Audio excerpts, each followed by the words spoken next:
Hey, would you look at that? A summon not from Final Fantasy 16. Don't worry though, Alexander here is a very strong summon that has even saved my butt in the last couple of chapters in the game. So we here at Direct Gaming will show you how to actually prepare for the boss fight, then show a breakdown of the fight against this fortress so you can finally unlock this powerful summon. Okay, so if you saw our Phoenix guide on how to prep, battle, and obtain this summon, video in the top right corner by the way, then you know in order to obtain the summon Alexander in Final Fantasy VII Rebirth, you need to fight it at the combat simulator, which is anywhere you can find Chadley. Now, we can either fight this summon at its max power, which is a real challenge, or you can be smart about it. Just like with previous and future summons tied to the open world, you need to find and analyze 3 crystals around the area that you are in. In this case, we are in the Coral region. Once that is done, you can fight Alexander at a lower power level. Now, before you hardcore purists go into the comments saying a true gamer faces the challenges head on, you have to find these crystals regardless because it actually enhances the summon. So you can either struggle in the boss fight, then find the crystals, or you can be smart about it and find the crystals and then fight an easier version of the boss to then unlock the summon. Plus, don't worry, if you want to go back and challenge him at full power later, you can. The choice is yours, but I know the path I'm taking. To enhance the summon and make the boss fight easier, you need to find 3 sanctuaries. Once you find them, you need to analyze each one and input the correct inputs. It's basically a memory minigame. First one is located after your beach time near the resort and this chocobo stop on the screen. As before, you will know you're close by either looking at the map or hitting the stone structures around the area that will send a ball of light towards the sanctuary. The minigame for this one is pretty simple. The second sanctuary really can't be accessed until after you fight both Dane and the mechanical frog bosses, both guys on the channel as well. Once you get access to the buggy, you can drive right over to the area on the map and then get it. However, you will need to grapple up to the cave's entrance. Then, finally complete the minigame. The final sanctuary is located in the southern area of the map. Like the second sanctuary, you're going to need to grapple up to the entrance once you find and complete the minigame. One thing to note is that you don't have to find the sanctuaries in any particular order. I myself went in the order of 1, 2, 3, but you can go in whatever order you want. Once you find all 3, it's time to fight Alexander. Fast travel over to Chadley and select Summon Entity Alexander. Make sure to scroll down to the power level 3 and then pick your team. I personally went with Cloud, Barret, and Aerith. When you scan Alexander, you're going to see that he's actually weak to something, unlike the Phoenix was, and in this case, it's Thunder. In order to damage this boss, you need to damage both of its arms. This is actually pretty easy, actually. Probably the reason it's going to be a lot easier for most people is because the core region, it kind of split into 2 areas. But you leave one of the main areas for a while and you level up a decent amount. By the time you finally come back, you're kind of over leveled at this point. Its first attack to watch out for is Earth Tremor, which actually can be blocked. Another attack it loves to do is Wave Cannon, where it will shoot waves along the ground towards you.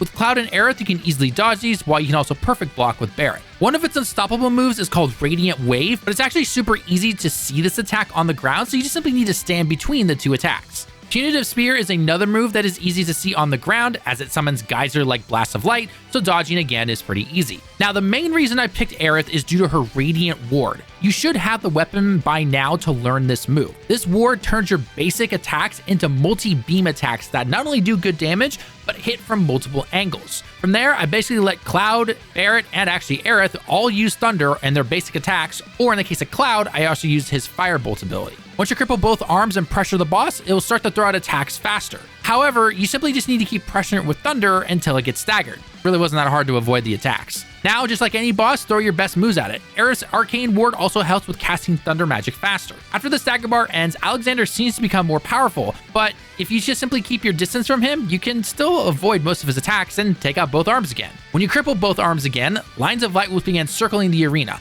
However, just like before, we're broken record at this point, these don't only last too long, but they're kind of easy to avoid. And if you get hit, you still don't take much damage. Keep doing everything mentioned before until you take this mighty fortress down. Now here's a full run of the boss fight sped up a tad to show you how to take Alexander down. This guy is very helpful in endgame chapters like I mentioned beforehand. I personally attached a summon to Barret to use in battle. If you enjoyed the guide, then a like on the video shows us that you enjoy this type of content.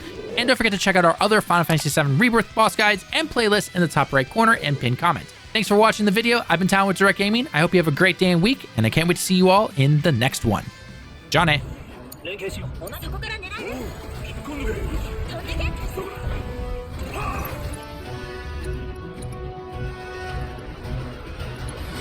Let's go!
流れ止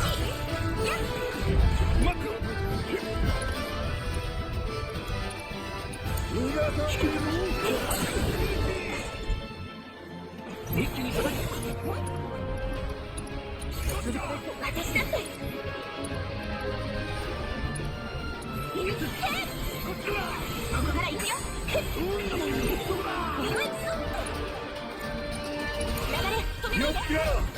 しびれるな。